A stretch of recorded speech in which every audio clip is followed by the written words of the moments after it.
Good morning and welcome to our news. I'm Leila Massimova. Thank you for starting your day with us. Here are the top stories. UN Security Council meets on Ukraine crisis as the fighting persists. China economy beats 2024 forecasts while concerns over challenging year ahead remain. SpaceX Starship prototype fails shortly after launch, causing major issues for civilian aviation. UN Security Council held a meeting to discuss a challenging situation in Ukraine as the war intensifies. Following a briefing at the United Nations, emotions were mixed as the situation in Ukraine worsens. UN Under-Secretary General Rosemary DiClero expressed a grave concern over the increase in civilian casualties, especially among children. DiClero condemned Russia's continued attacks on Ukraine's energy infrastructure, calling them reprehensible and aimed at terrorizing civilians. DiCarlo also raised alarming reports of North Korean troops fighting alongside Russian forces, a development that has sparked concerns about the war's further internationalization. South Korea's Ambassador Jong Kwang elaborated, relieving that 2 North Korean soldiers were captured in the Kursk region of Russia, and they were unaware of being deployed for the war. The allegations were strongly denied by Russia, with Ambassador Vasily Nebenzia dismissing them as a part of a large narrative against Russia. He further accused Ukraine of preparing a bloody provocation to blame Russia. The rumors in Kiev suggest that the regime, together with its UK sponsors, is preparing a large-scale bloody provocation for which Russia will be blamed. Meanwhile, Ukraine's Ambassador Sergei Kislesta responded to Russia's denials, reaffirming that Ukrainian forces had indeed captured North Korean soldiers in the Kursk region, contradicting Russia's claims. We all remember how vehemently Russia denied in this chamber any involvement of the DPRK troops in this war against Ukraine. Last week, Ukrainian Defense Forces captured North Korean soldiers in the Kursk region. As tensions continue, the involvement of North Korean soldiers and the ongoing fighting deepen concerns over the future trajectory of the conflict. In Montenegro, protesters gathered in the city of Cetinje to express dissatisfaction of the government's handling of a mass shooting that took place on January 1st. Thousands of people have taken to the streets in Montenegro's town, Cetinje, to protest the government's response to a mass shooting in the southern city. The shooting took place on New Year's Day when a 45-year-old man opened fire after a bar brawl, which killed 13 people, including 2 children. Now these demonstrators call for authorities to resign for failure to ensure public safety. Our country has once again shown that it has done nothing to protect its citizens and prevent the suffering of the innocent. No one has taken responsibility for such a tragic crime. That is why we are now asking here, who is responsible? Where are those who are accountable, and why have they been silent for days? Authorities, however, say the shooting was not planned and was impossible to predict and prevent. Stricter gun laws aimed at curbing illegal weapons have been announced, and police raids confiscated approximately 20 firearms and over 500 rounds of ammunition and explosives from various locations as a response to the shooting. As news of the Gaza ceasefire deal spreads, activists in New York took to the streets to show their support. Despite sub-zero temperatures, protesters rallied, calling attention to the fragile peace agreement between Israel and Hamas. Demonstrators expressed their hopes that the deal will bring long-anticipated relief after 15 months of fighting. The ceasefire deal outlines a 6-week initial halt to hostilities, with a gradual withdrawal of Israeli forces and the release of dozens of hostages taken by Hamas. In exchange, Israel will free hundreds of Palestinian prisoners detained in jails. A 15-month bloodshed in Gaza and Israel since October 2023 has resulted in the deaths of tens of thousands and widespread destruction across Gaza. Let's take a look at the key moments what have shaped the crisis in the Middle East. A new round of confrontation between Hamas and Israel began on 7 October 2023, when Hamas-led gunmen launched an attack on southern Israel. The assault, which included rampaging through communities, resulted in the death of over 1,200 people and the capture of more than 250 hostages. In retaliation, Israel launched a full-scale military campaign aimed at crushing Hamas. The toll on Palestinians has been catastrophic, with over 46,000 reported dead and many others feared buried under rubble in Gaza. In the early days of the war, Israel responded with airstrikes and a total siege on Gaza. As the conflict escalated, other regional actors such as Lebanon's Hezbollah entered the fray. Hezbollah fired missiles at Israel, stating that the attacks were in support of the Palestinians. This added another layer of complexity to the already volatile situation.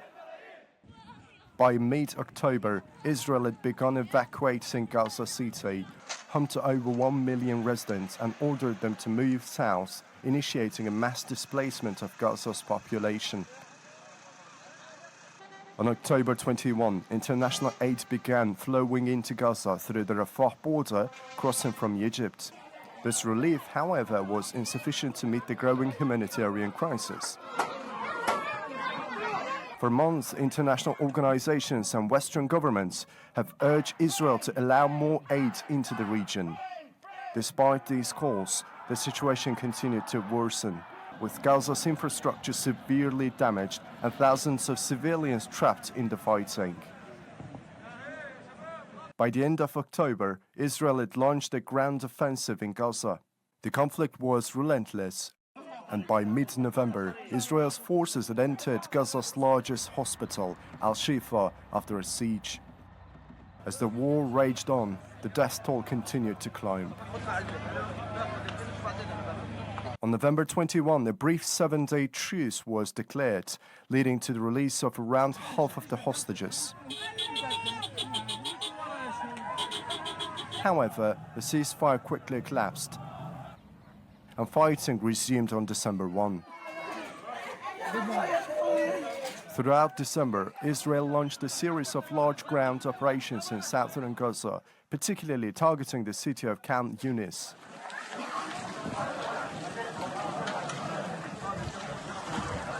In early January 2024, Israel signaled that it would begin withdrawing from northern Gaza, though the conflict continued in other areas.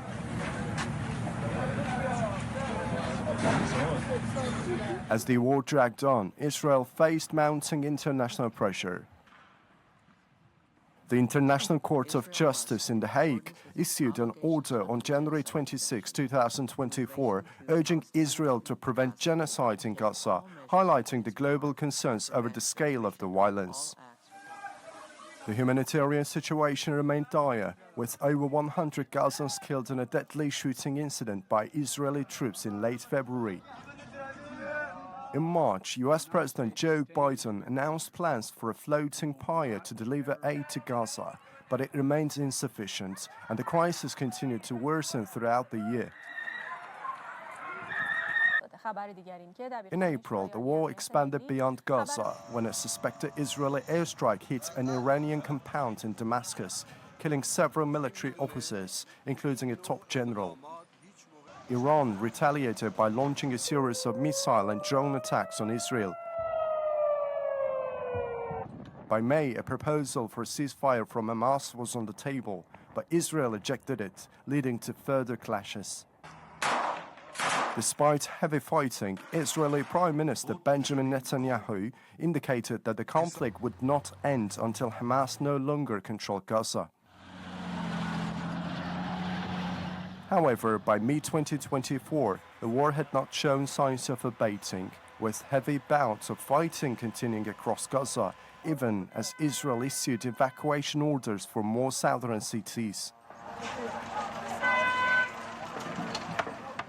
As the conflict wore on, regional tensions reached a boiling point. In July, a Hezbollah rocket attack killed 12 children in the Israeli-occupied Golan Heights, prompting Israel to vow retaliation. Israel claimed to have killed Hamas military chief Mohammed Deif in early July airstrike, though Hamas neither confirmed nor denied his death. Later in the month, on July 31, Israeli forces assassinated Hamas political leader Ismail Haniyeh in Tehran alongside his bodyguard. In September of 2024, thousands of booby-trap pager communications devices used by Hezbollah were detonated in Lebanon, injuring not only hundreds of its members, but also many civilians. Israeli officials confirmed its involvement in the operation. On September 28, an Israeli airstrike in Beirut killed Hezbollah leader Hassan Nasrallah. On October 16, Israel killed Hamas leader Yahya Sinwar in a shootout in Rafah, further weakening the group's leadership. At the same time, the humanitarian crisis continued to deepen in the enclave. Gaza faced severe outbreaks of disease, including a confirmed case of polio for the first time in 25 years. This came alongside Israel's parliament voting at the end of October 2024 to ban the UN Relief and Works Agency from the country within 90 days. UN Relief and Works Agency has been a key organization providing humanitarian aid, education, healthcare, and social services to Palestinian refugees in the Middle East, including in Gaza, the West Bank, Lebanon, Syria, and Jordan. In November, the International Criminal Court issued arrest warrants for Israeli and Hamas leaders for alleged war crimes and crimes against humanity. On November 27, Israel and Hezbollah reached a ceasefire agreement in Lebanon, providing a brief respite in the region. Despite this, the war continued, and by December, US President-elect Donald Trump warned of severe consequences if hostages were not freed before his January 20 inauguration. Finally, on January 15, 2025, after 15 months of intense fighting, negotiators reached a deal for a ceasefire between Israel and Hamas. This agreement included provisions for halting the violence and exchanging hostages for prisoners, offering a glimmer of hope that the devastating war could soon come to an end.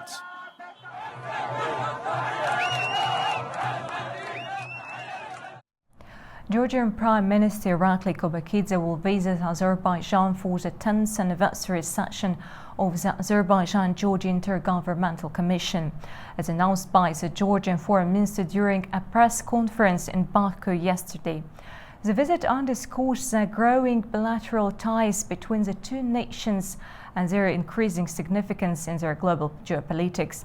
To delve deeper into Georgia's role in the region, we are now joined by Rusif Huseynov, the director of the Top Chubashev Center, a Baku-based think tank. Also, Mr. Georgi Gogua, a researcher of Caucasian political relations, joins us from Georgia. Thank you for joining us today. My first question is to Mr. Huseynov. How do you think how significant are high-level visits in fostering strong relations between Azerbaijan and Georgia? Well, despite the political crisis in Georgia, the way the government in Tbilisi dispatches its foreign minister into Baku means that they appreciate their relations with Azerbaijan. And in fact, these two countries have reached a level which we can describe as interdependence or mutual dependence, which many experts also offer for the Armenia-Azerbaijan context, which means these both nations, regardless of whatever government sits in the capital, will keep cooperation for the sake of development in either country and for the regional development in general, because we are mutually attached through a lot of infrastructure and connectivity projects. Thank you. And to Mr. Gagua, how do you think, what role can Georgia play in the South Caucasus region today, both politically and economically? Yeah, thank you. Let me say good morning. Good morning to Azerbaijan. I'm glad to be here, and thank you for invitation. First of all, I want to say something about the Caucasian House. Yeah, the idea of Caucasian House was first realized about 100 years ago, when the Transcaucasian Democratic Federative Republic was created in. Although this unofficial lasted 2 months, but Georgian and Azerbaijan relations have a centuries-old history of relations. Today, these relations are held in particularly high regard by the governments of both countries. In addition to cultural and social ties, we also successfully cooperate at the state level, and further increasing this level to cooperations in the interests of both countries. And what about ongoing political process in Georgia? It's an interesting thing. The official state position of Azerbaijan towards this process is clear. It can be seen from the perspective of a South Caucasian, Georgian political science, the West, and especially the United States of America, which was previously ruled by the Biden administration, has increased pressure of the region due to America's geopolitical interests. So I think these interests will not disappear under the Trump administration either. What about this geopolitical process in our region and in world globally? Let's see that what will happen in the future. But Trump's arrival still creates some optimism. For example, for the Georgian government, that relations will be raised and sorted out. As for Azerbaijan, it acts from a position of strength in this process and can protest its own country's sovereignty much better than Georgia. Modern Azerbaijan has emerged as a complete different and accountable force on the geopolitical map of the 21st century. And President Ilham Aliyev has made a great contribution to this. And the Azerbaijan people and Azerbaijan state has a more power and position to develop some international relations with West, with North, and other countries. So Georgia is a cheap country and not strong country for this to develop itself sovereignty and cooperation other countries. So we need to get stronger and develop our South Caucasian relations more good than we do this 1 year ago. Thank you, Mr. Gagua. And my second question to Mr. Huseynov. How would you criticize the EU's interests in the South Caucasus region? Do you think the EU envisions countries of the region as potential members in the future? Interesting question, I must say. I was in Brussels earlier in December, and during my conversations with different interlocutors, Brussels-based, all of them, I kept asking about this EU's vision, let alone strategy on South Caucasus. And the typical answer I would always receive is there is no vision, no strategy at all. Therefore, it's really difficult for me to judge what kind of geopolitical strategy, either the EU in general or the EU individual member states in particular pursue in our region. Maybe some of these countries, such as France, may have their certain objectives in the region, but when it comes to the EU, it's really difficult because on the one hand, they may criticize Azerbaijan or Georgia. On the other hand, they may turn a blind eye on Armenia's assistance to Russia in terms of sanction evasion. So there are certain things which are usually ignored in Brussels, while the other things are sometimes criticized or even exaggerated. And I also would like to ask you one more question.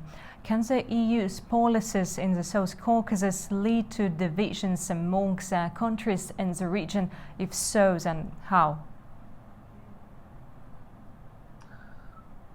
I think some political circles in the West would be happy to have Armenia and Georgia hand in hand going towards the West, so that South Caucasus is divided into two parts. It's Armenia plus Georgia and Azerbaijan.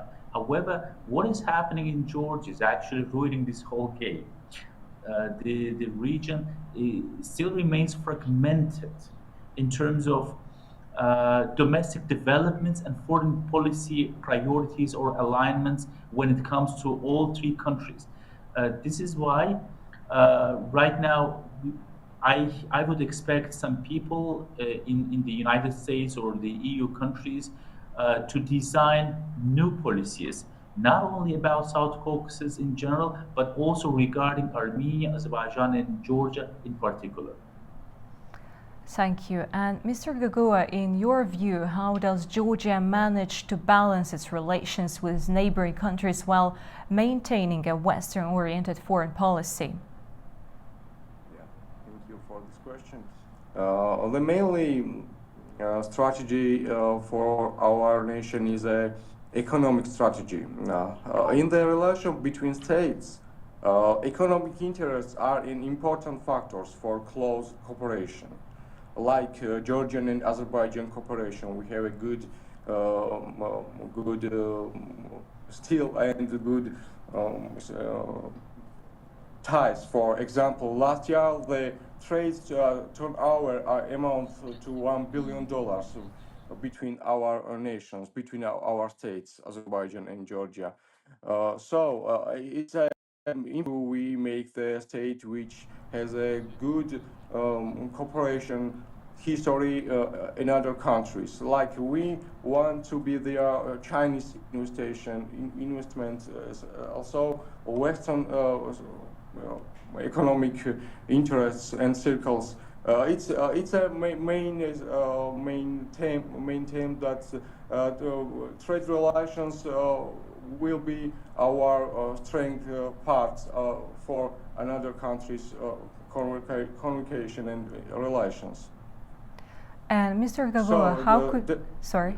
It's mainly deepening economic development is our strong part for our nation. All right, thank you. Mr. Gogua, how could recent tensions between Georgia and the EU impact Tbilisi's economic ties and business development with Central Asian countries and China? I think that it's hard to say what will be what happen in future, but this relation after when arrives in Trump administration in United States, I think that everything will be fine because the war in Ukraine and Russian war it's one most important factor for these relations between Georgia and West, between Azerbaijan and Western countries. After this process, when everything will be okay, everything will be everything goes to the ideal platform. Mr. Husseinov, Mr. Gogua, thank you for your insightful perspectives on this critical issue. And thank you to our viewers for staying with us. Thank you. Turning now to other news, Russian Foreign Ministry spokesperson Maria Zakharova has criticized the European Union's observation mission in Armenia, accusing it of having a negative agenda aimed at destabilizing the South Caucasus. The diplomat describes the border mission's objectives as anti-Azerbaijani, anti-Russian and anti-Iranian, pointing out that the mission was launched without Azerbaijan's coordination, thus ignoring the views of a key regional player. Zakharova added that the EU is using Armenia to expand its influence and pursue activities in its region. Wildfires in Southern California have claimed 27 lives since January 7, leaving thousands of homes destroyed and causing widespread devastation. The Eaton fire is now the deadliest in the region's history, with the recovery efforts underway. The devastating wildfires that have been raging across Southern California since January 7th have claimed at least 27 lives, according to a report released on Thursday by the Los Angeles County Medical Examiner's Office. The Palisades fire is responsible for 10 deaths, while the Eaton fire has been linked to 17 fatalities. The wildfires have caused widespread destruction, leaving thousands of homes and structures in ruins. With the Eaton fire now considered the deadliest and most destructive wildfire in Southern California's history, the Palisades fire ranks as the second most severe.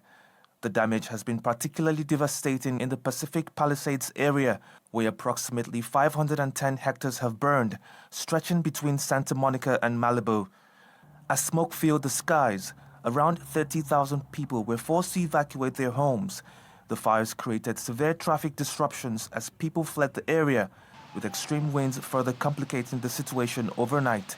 Officials have estimated that the economic losses from the fires could reach between $250 billion to $275 billion US. While fewer than 100,000 people remain under evacuation orders, some areas are still impacted by the ongoing flames. To aid recovery efforts, a benefit concert called Fire Aid will be held on January 30th. It would feature performances from major artists, including Los Angeles-born native Billie Eilish and her brother Finance, along with Dave Matthews, John Mayer, and Sting. The concert aims to raise funds to support those affected by the catastrophic wildfires. China's economy has wrapped up 2024 on a stronger note than anticipated, supported by government stimulus measures.